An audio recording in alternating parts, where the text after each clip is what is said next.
On Point with Craig's Investment Partners.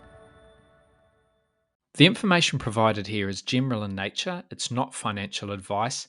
It doesn't take into account your financial situation, objectives, goals, or risk tolerance. All investments are subject to risks and none are guaranteed. So before you make any investment decisions, we recommend you contact an investment advisor. For more information about our services in that regard, you can go to our website, which is craigsip.com.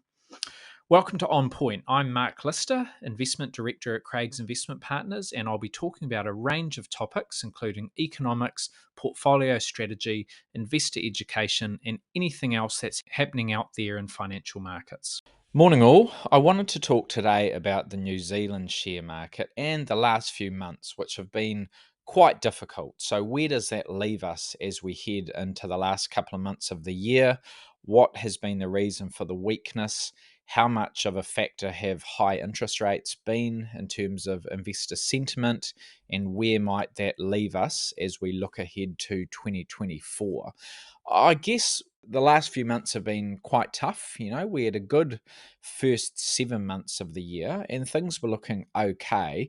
But like all share markets around the world, the New Zealand market has run into difficulties through August, through September, and through October. So, since the peak of this year, which came, I think, on the last day of July, and it was the same in the US, so all markets around the world have followed suit.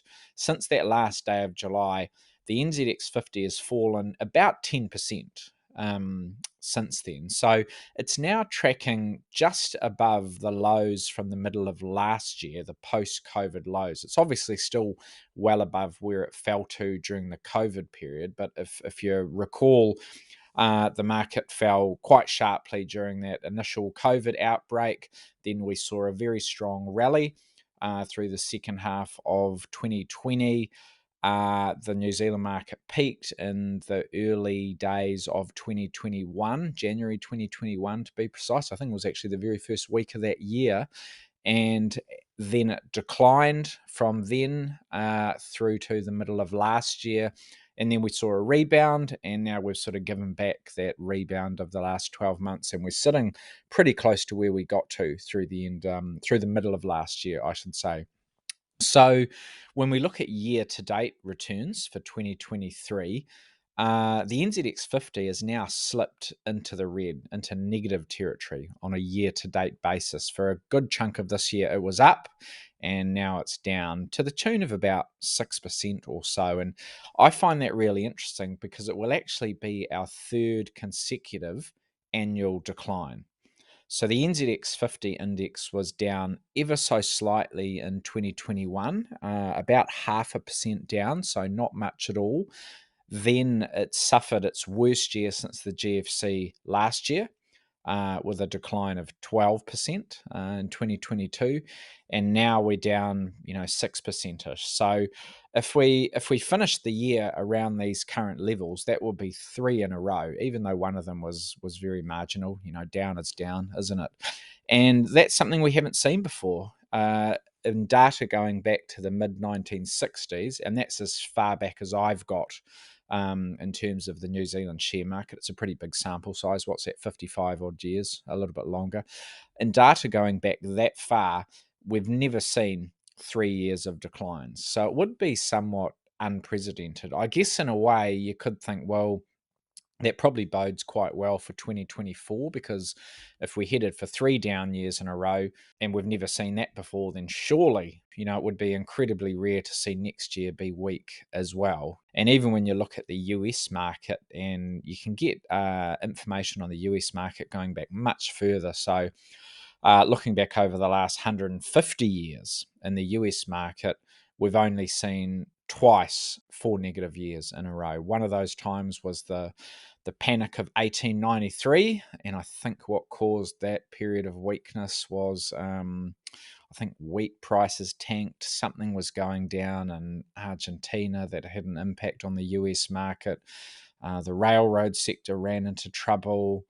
There was a lot of nervousness and economic weakness in Europe that caused people to pull their money out of US assets, a whole range of things. Anyway, Panic of 1893, and then we saw the period after 1929 where there was a stock market crash. So those are the only two times in the US that we've seen 4 years in a row down. So look, hopefully that's not something we ever see here in New Zealand, but.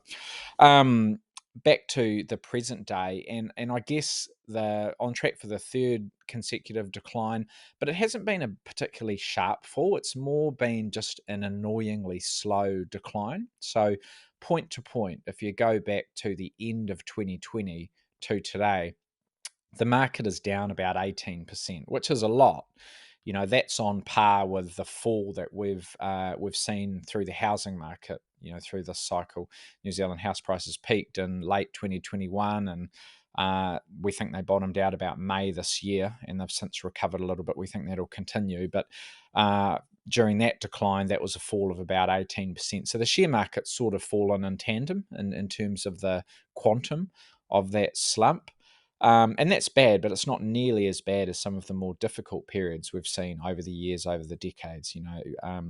During the COVID period, during the GFC, during other times of economic recession or share market weakness. It's certainly not as bad as some of those other periods.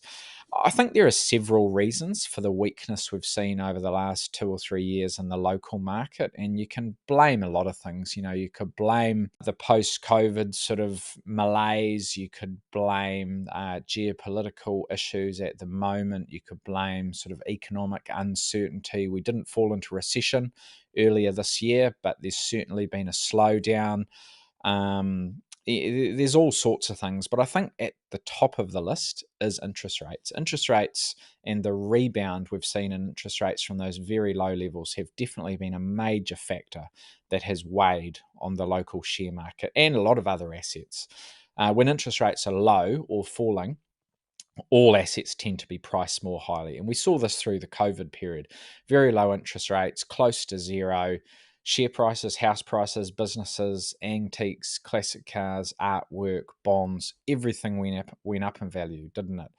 Those low interest rates pumped up the value of everything else. And that was for a range of reasons. If you're a business, the investment hurdle falls, your cost of capital is lower, you get a general economic boost right across the economy. And in terms of investor sentiment, money starts going elsewhere, doesn't it? Because if you're only getting 1 or 2% in the bank, well, you start thinking, surely I can do better than that. It's not going to take much to generate a better return in the housing market or the property market, or I may as well buy a piece of artwork and put it on the wall because there's no opportunity cost. And as interest rates rise, the opposite happens. When you've got interest rates at 5% or 6% instead of 1%, it's sort of like, well, if I hang that piece of artwork on the wall, I'm missing out on 6% per annum. So, maybe the bank's not so bad. Or when it comes to the share market or the housing market, if I can get 6% risk-free, well, I need to get somewhere more than 6% to convince me to take on some risk by buying shares or buying a house or buying a business. So all of those other assets, people get a lot fussier about their return expectations, and that sees money sort of flow back into those conservative assets. And I think that's exactly what's happened. And for me, it explains, a fair chunk of the weakness we've seen in the local share market. Just think about the 6-month term deposit rate. It was at an all-time low of, below 1%. I think it was 0.8% or thereabouts back in 2021, and today it's sitting around 6%. So it's now at the highest levels we've seen in 15 years. And for a lot of people, that might be the highest they've seen, not in their lifetime, but in their investing lifetime. If you're 40 today or 35 today, then 15 years ago, you might not have been taking much notice of what term deposit rates are doing or what the share market's doing. You had other things on your mind. So for a lot of people, 6% is something they might have never seen And even those that have been around for a while, it's something they haven't seen for quite a long time, a decade or two. So that is an absolutely key factor. To be fair, the local share market is offering a pretty attractive dividend yield. So if you look at including imputation credits, which are the tax credits you get on your dividends, you've got to include those to make it apples with apples. For comparing with things like term deposits. But the dividend yield on shares in New Zealand is on average about 4.5%. So that's not bad at all. It's not far away from 6%. It's certainly better than we've seen for the best part of the last 5 years. So dividend yields look quite attractive. Part of the reason for that is because the market's come down and made them look more attractive. But the thing is, dividend yields on the share market typically are higher than term deposit rates because they're not as safe. There is risk attached to them. They do rise over time, but they can sort of go sideways or go up and down depending on economic conditions and how businesses are performing. So they're usually higher than term deposit rates. But about a year ago, we saw the term deposit rate cross over the average dividend yield on the share market. And for the first time since 2008, we were in a position as investors where we could get more income from a TD, from a 6-month term deposit, than we could in the share market. And I think that was quite a notable point because there was just much less incentive from that point to have your money in shares, even if you were an income investor. If you're just looking at the income generation, for a long time, shares gave you much more income than term deposits and property. But about a year ago, that changed, and all of a sudden, term deposits were giving you more income, and they were doing that for less risk. Now, we know it's not all about income. Shares give you returns in many other ways. Earnings grow over time, dividends grow because earnings grow. So that you get growth on that income stream when you're investing in shares. You don't get that from term deposits. There's no growth. That income might be attractive, but it's also stagnant. And because earnings and dividends grow in shares, share prices rise on the back of that. So, share prices are essentially over the long term driven by growth in earnings and dividends. So, shares are a much better proposition from a long-term perspective, and that's why you look at long-term returns, and the share market will always give you it historically has given about sort of 9 or 10%, and that's maybe half dividends and maybe half sort of growth. Term deposits much lower because you don't get any growth. All you get is the income. That tends to be lower, and there's no growth in that income stream. But at the moment, the tables have turned to some degree. You are getting more income from your term deposits.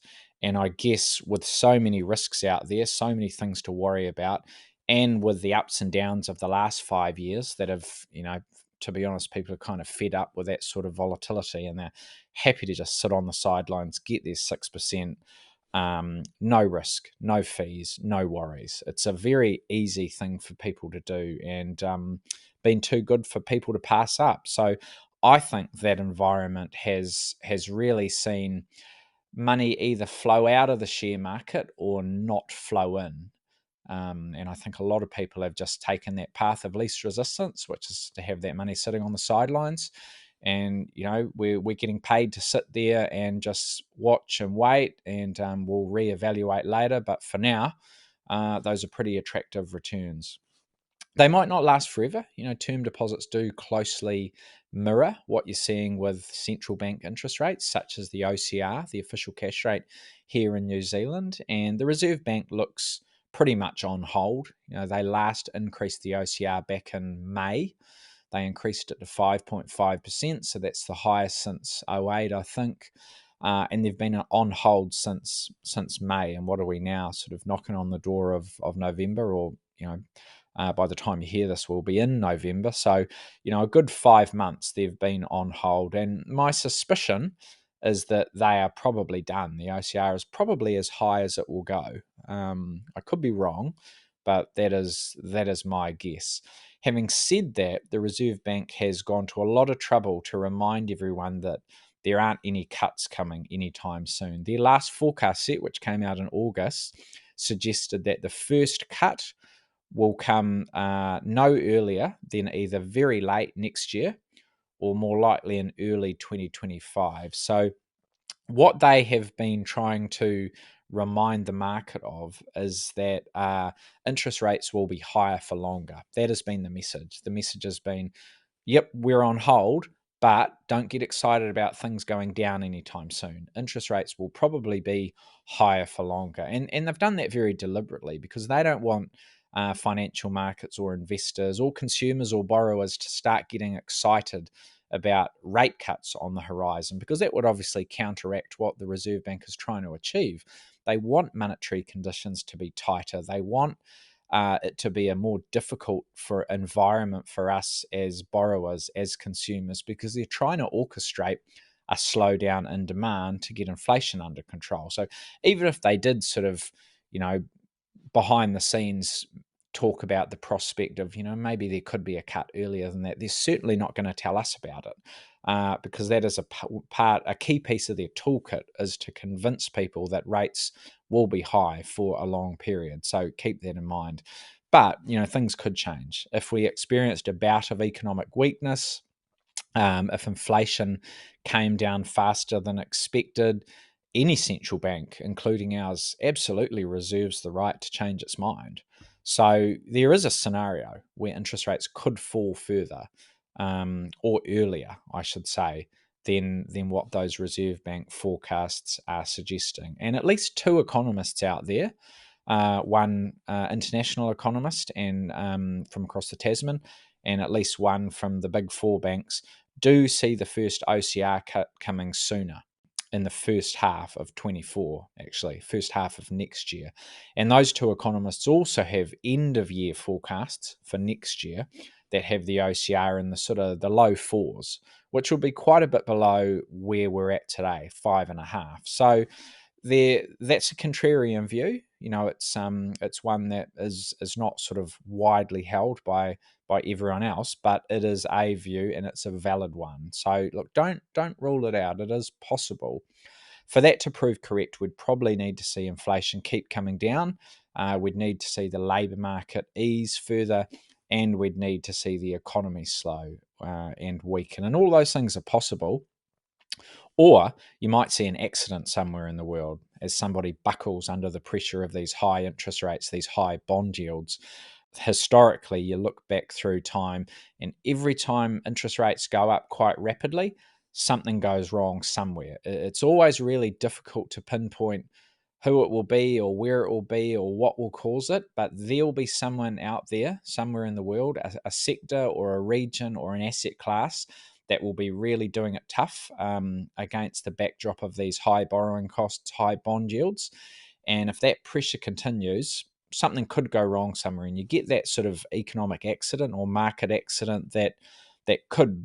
Well, it's obviously not going to be a good thing. That's not exactly a desirable outcome, but it is another catalyst for interest rates to potentially come down faster than expected. So if we think about the New Zealand share market and we look at valuations, there's lots of ways you can value the market. One of the most basic, and it can be a bit crude, and it's far from actually being a perfect indicator, but just looking at the price earnings ratio, so the relationship between prices and earnings, that's a reasonable guide to valuations.